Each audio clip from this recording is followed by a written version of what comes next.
त्या घरला जाताना एकदम विषय आहे भावानो, अनुभव का नाही एकदम जबरदस्त होते. व्हिडिओ तुम्ही नुसता बघाच. फुलेवाडीतले राहुल हॉटेल तुम्हाला माहिती असेलच की. जरासं तिथनं पुढे आले की नाही, पहिलाच उजव्या हाताला टर्न घेतलं की नाही, एंट्रीलाच अशी मस्तपैकी नदी लागत्या.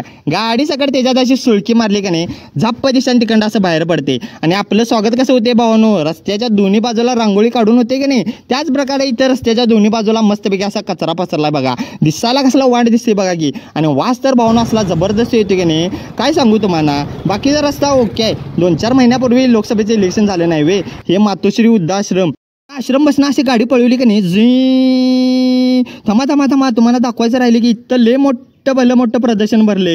हे 3-4 महिने झालं हा प्रदर्शन भरून नाव वाढतच चालले. मागच्या वेळी पण भरलेलं, त्यावेळी की नाही पेपरला आलं 35 ट्रॉल्या कचरा निघाला म्हणून. यावेळी बहुतेक मला वाटते रेकॉर्ड ब्रेक होणार. यावेळी ट्रॉल्या नाही, यावेळी की नाही ट्रक लागणार. तुम्हाला काय वाटते ह्याच्या देखरेखसाठी कोण ठेवलं नसेल, असं खळबेळ लागले काय बाउन्सर ठेवले आता बघा. 1, 2, 3 असं सकाळी किरकोळ दिसतात. रात्री बघितलं असं का नाही 15-20 जण असतात.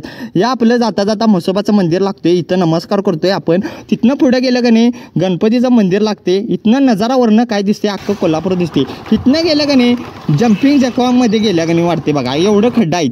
आणि तुम्हाला काय वाटते प्रदर्शन संपलं, जागो भरलेला आहे. ढीग सुट्टी नाट. आणि मग तिथनं घरला जाताना का नाही असं वाटते इथं आल्यावर का नाही समुद्रात स्पीड बोट चालवायला काय, गाडीचा एकदम खुळखुळा येतोय बघा.